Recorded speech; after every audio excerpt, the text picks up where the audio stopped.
প্রতিদিন একই রেসিপি খেতে খেতে আমাদের মুখে স্বাদ থাকে না, তাই একটু যদি মুখের স্বাদটা পাল্টানোর জন্য আমরা অন্য কিছু বানিয়ে নিতে পারি, কেমন হয় বন্ধুরা? হ্যালো বন্ধুরা, ভিলেজ পুতুল কিচেন অ্যান্ড লাইফস্টাইল ইউটিউব চ্যানেলে আবারও সবাইকে স্বাগত জানাই। সবাই কেমন আছো আমার প্রিয় বন্ধুরা?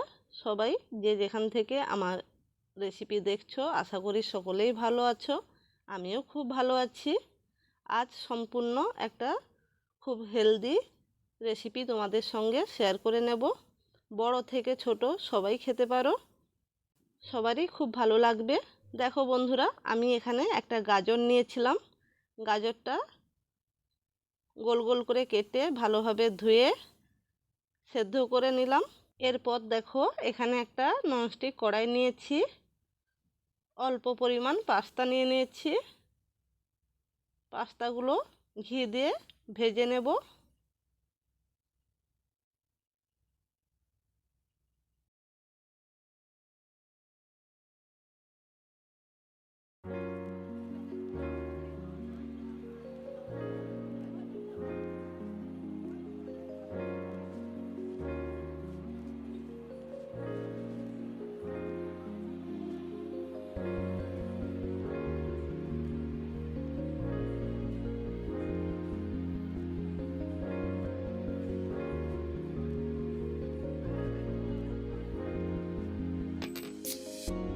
হালকা লাল হয়ে গেছে, এবার আমি তুলে নিচ্ছি।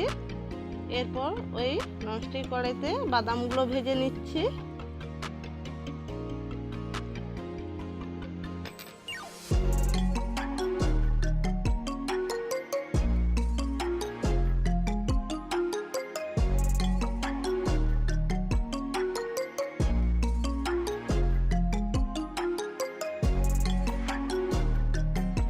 বাদাম ভেজে নেওয়ার পর অল্প করে আবার ঘি দিয়ে দিচ্ছি।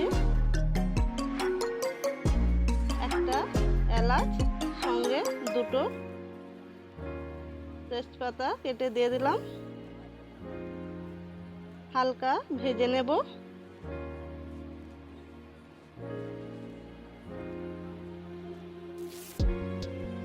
এরপর গাজর সেদ্ধ করে রেখেছিলাম, ওই গাজর দিয়ে গাজর কিছু সময় ঘিয়ের সঙ্গে ভেজে নেব। ভেজে নেওয়ার পর সেদ্ধ হয়ে আছে,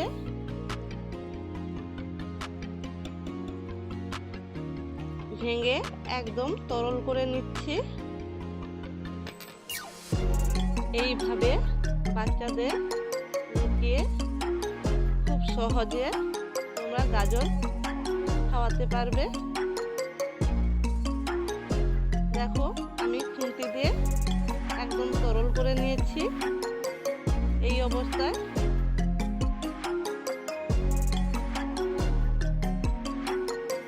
কিছু সময় নেড়ে নেওয়ার পর দিয়ে দিচ্ছি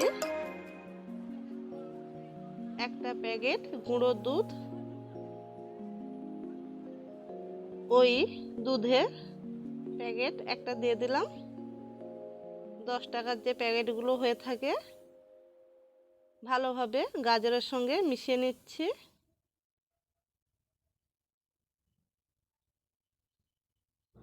বন্ধুরা, এখনো পর্যন্ত যদি কেউ লাইক করতে ভুলে গিয়ে থাকো, অবশ্যই লাইক করে দিও।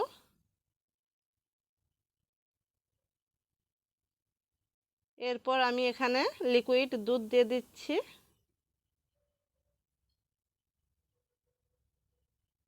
ভালোভাবে মিশিয়ে নিচ্ছি।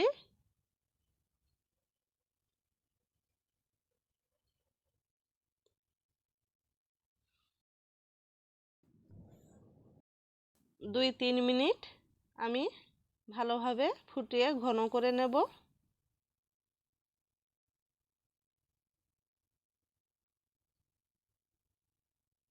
এরপর ভেজে রাখা পাস্তা সঙ্গে বাদাম সব কিছু দিয়ে দিলাম। আবারও বেশ 3-4 মিনিট ভালোভাবে ফুটিয়ে নেব।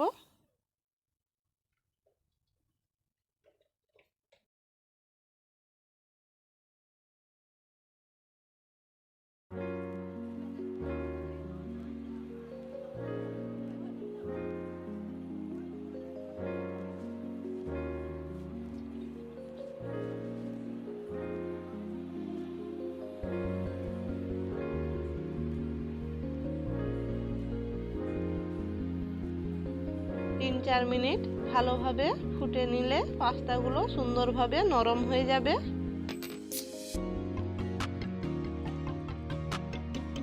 এই অবস্থায় আমি এখানে মিষ্টি দিয়ে দিচ্ছি। আমি এখানে পরিমাণ মতন চিনি দিয়ে দিলাম। তোমরা তোমাদের স্বাদ মতন মিষ্টিটা ব্যবহার করবে। আবারও 2-1 মিনিট ভালোভাবে ফুটে নেব।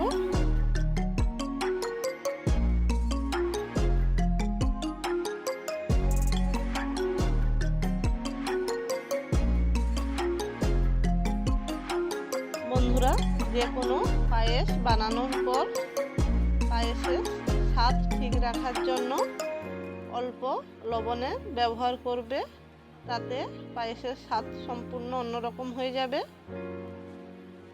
ভালোভাবে পাস্তাগুলো সেদ্ধ হয়ে গেছে, চিনিও গলে গেছে, সুন্দরভাবে ঘনও হয়ে গেছে। এবার একটা পাত্রে আমি নিয়ে নিচ্ছি।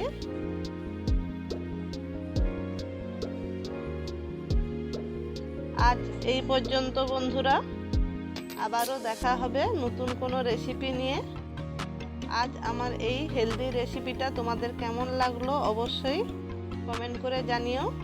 ভালো লাগলে লাইক, কমেন্ট, শেয়ার করে নিও। আর আমার চ্যানেলে নতুন বন্ধু হয়ে থাকলে অবশ্যই বন্ধু হয়ে পাশে থেকো।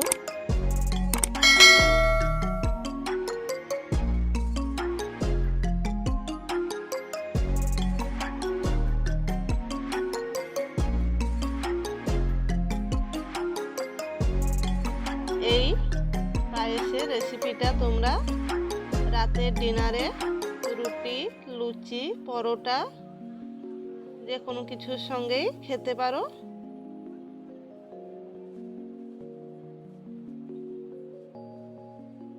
আজ আমি আমার পরিবারের সবাই রুটি দিয়ে খাবো, তাই রুটি বানিয়ে নিয়েছি। আজ এই পর্যন্ত বন্ধুরা, আবারও দেখা হবে নতুন কোনো রেসিপি নিয়ে। সবাই ভালো থেকো, সুস্থ থেকো। সবাইকে টাটা, বাই।